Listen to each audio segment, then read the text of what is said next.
Welcome back to the Obsession Engineering Big Ugly Tuono project. It's been a few weeks since I actually shot the last bits of video because I've been very busy racing motorbikes and having fun. But I'm back on it now.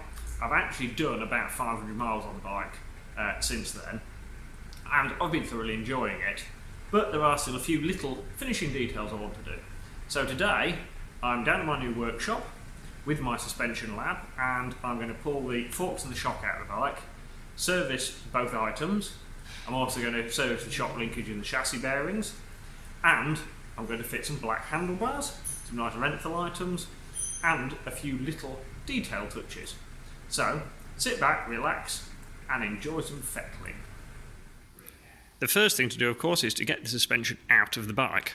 So I've got the bike sat on Harris paddock stands at the back and on a big Harris paddock stand at the front. I've used many paddock stands over the years, and the Harris ones are just better. So there's no point cutting corners, just buy the right thing. So with the footrest stands, the advantage of this having solid rear sets on it, we can actually put footrest stands on, is I've got all the weight off the back of the bike so that I can pull the shock and the linkage out of it. Before I actually pull the shock out, I've undone obviously the nuts that hold the shock in, and I've undone all the linkage nuts, because while there's a little bit of sort of load on all the bolts, it's a little bit easier to take the nuts off. So now I can stick my foot under the back wheel, wiggle the weight on and off it a little bit, and pull all the suspension bolts out, just trying to remember which hole they go in for later.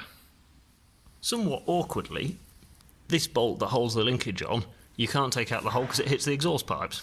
So that's a bit of a faff. If they put the bolt in the other way around with the nut on the other end, you'd be able to get to it. But they haven't. So at some point, I will be pulling bits of exhaust apart. Luckily, it's all sprung and slipped together, so hopefully it won't be too bad to take out. So after a bit of a clat taking half the exhaust system apart, I have managed to get all the linkage parts out. So I'm going to strip and clean these bearings in here, which I suspect have never ever been done. And then I shall take this upstairs to my clean area and strip and rebuild it. These are the rollers that sit inside the bearings. Now they look terrible on the video, but it's only just sort of surface dried up old crusty grease and stuff. I mean, they're not very nice, and the bearings are drier than a nun's crutch, but there wasn't any play in it, so they'll probably clean up, hopefully. We'll find out in a minute. The actual rollers have cleaned up quite nicely with just a little bit of Scotch-Brite and some GT85, so now I've moved on to the actual bearings. Now, the bearings in the end of here are literally loads of little rollers, and because they were dry as an unscotch, they just fell out. So I'm taking them all out, cleaning them up, re-greasing everything and repacking them. Apparently you can get caged bearings to replace them, which may, in retrospect, have been a sensible addition. That's the linkage all cleaned and greased with some Motul Tech grease. One of the issues on Aprilias is there's a bit of sort of play in the linkage when it's in the bike. It's not all particularly tight, not very snug. So what you tend to get is this sort of rubbing between the linkages and the side plates. So the nice people at Aprilia Tech have made these wonderful little washers which sit in between the linkages and reduce the play, so everything's a bit more accurate and you don't get the scuffage. So if you need a set, go on Facebook, check out Aprilia Tech, and they would sort you out for those and some other little bits. That's the linkage back in, everything's greased including the top swinging arm pivot. Everything is torqued up, my new Aprilia Tech washers are fitted, so now I can move on to actually servicing the shock. Welcome along to the Obsession Engineering Suspension Lab. I've got it all separated from all my other work so I can keep everything on its own and nice and clean. Now the first thing I'm going to do with the shock is write all the settings down that are in it so I can put it back to the same settings when I rebuild it. Then I'm going to give it a little bit of a clean and wipe over, and then proceed with taking it apart. So now I've got the settings off it and given it a quick wipe over, I've got to take the spring off. So as you can see, it's currently in the spring compressor, and what that does is it opens up the bottom here so that I can get in with a pick and just pick the end plate off, and then I can remove the spring, and then I can check how much preload was on the spring. As we can see here, with the spring separated from the shock, the distance here between this washer and the end plate, and the length of the spring is the preload of the spring, which I shall measure in a second, but looks like about 15mm. One of the things to notice with this Olin shock over a sort of a normal road shock is that it doesn't actually have a rubber bladder in here for the nitrogen. What it actually has is a floating piston.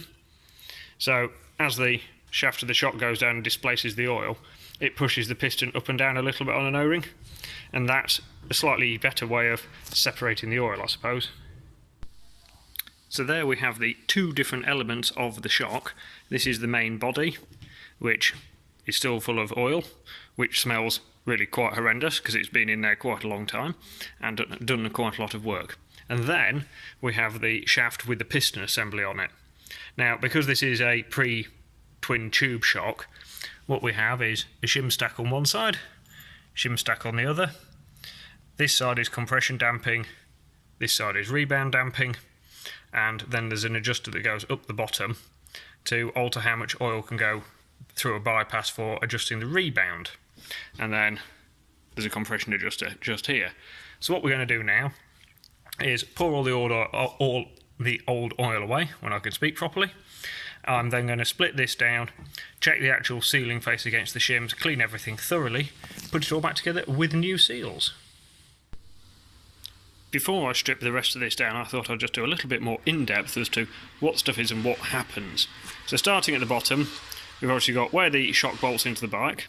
Then we have a ride height adjuster, so you can see sort of about 3mm of thread there, and obviously if you wind this in and out it makes the shock longer or shorter. Then we have the rebound adjuster, and this controls a pin that goes up here and controls how much oil can go through this bypass hole from the hole in the end of here that you can't really see. There's a little hole in there, it feeds through here with the needle, and if you wind the adjuster all the way in, it locks off the hole, so all the oil has to go through the shims. If you have it open, it's just a bypass and just lets oil through. Hence why if you have the adjuster more open, you get less damping. So then we've got a bump stop. So when the shock hits the bottom, it just hits the slightly soft bump stop. That's just a cap. And then this is what we call the seal head. So we have a main seal here, another oil seal on the outside where it goes to the shock body, and inside here we've got bushes and bits to stop everything moving. So that's the basics of it. Going a little bit more into detail. When the shock is pushing this way in compression, what happens is the oil, other than the bit that goes through the little hole, the oil has to get pushed through these holes in the piston just here, and that goes through here and pushes the shims open, and it basically bends the shims out of the way, and that is sort of your damping. So depending on how thick the shims are and the actual diameters and shapes of the shims, you can alter the actual sort of damping characteristic, so you can have more or less damping. When the shock's going the other way, when the spring's pushing it back that way, these shims work as a non-return valve and stop the oil going back through the big hole, and then there's another set of holes that push it through and push it against this other stack of shims. So that's basically how your shock works. So these are the rebound shims, and as you can see, we've just got a few spacers and bits at the top, but these are your actual shims that are doing the work. And if you take this one for example, you can see they're quite easy to bend by hand, and what you've ended up with is a layer upon layer of these little shims, and the thickness of the shim, like the width of it, and the diameter all affect how it damps. So it is very complicated, but relatively simple when you lay it out. The next thing we see is the actual piston design. So you can see the big hole that pushes through onto the compression shims, and these are the holes where the oils come back through onto the rebound shims. So these are the holes that are pushing on these shims to bend the shims out the way. So obviously what we need to do is, this is pretty good, we're just going to have a quick cleanup of this face, make sure it's perfectly smooth so we don't have any wear on it. Then also I'm going to take off all the rest of the shims, check the other side, replace the seals in the seal head, and put it all back together. So I've now got all the shims laid out, ready to clean everything off. They actually look in pretty good shape. There's no obvious markings or anything on the piston sides. And then I've got here the seal head. Now you can see in here this bush, you can see it's quite worn in there. So we've got a new bush and all new seals to go on here. So I shall change the seal and bushes next, and then I can clean up the faces on the piston and put everything back together. So I've got my new bushes and seals fitted to this, all K-Tech items from B&C Express. I've also fitted this little seal bullet so that when I slide this on, it won't nick against the any sharp edges on the shaft. So I'll smear a little bit of grease on it and I'll slip it together. So that's the damper rod rebuilt.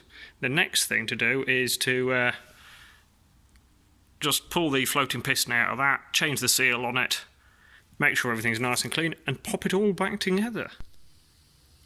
You can just see down the bottom of the reservoir where the other end of the compression adjuster is. You can see a little shim stack down there. And that is just like an additional control on how much compression damping you have. It's not massively accurate on these because the rebound damper affects a little bit the compression side as well, so it is a bit of a compromise, but it is nice that they give you a bit of an option. Right, what I'm going to try and do now I've got the shock rebuilt other than the spring is give a quick demonstration of how much difference the dampers make, having the adjusters locked open or locked closed when there's no spring on it.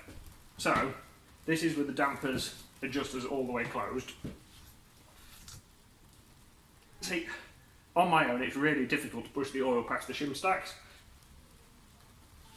Fucking nearly impossible. But if I open the compression damper, it only makes a very, very small difference. But if I open the rebound damper,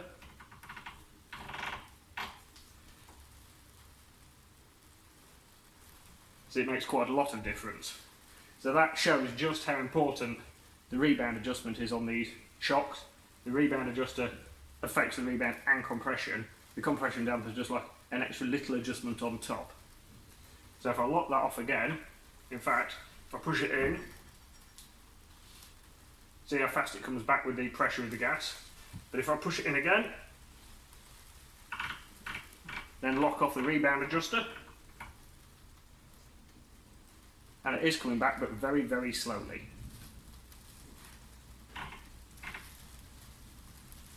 So that will go to prove we now have very good damping. Thanks for watching, and join me again next time when I'll be pulling the forks out of Project Tuono.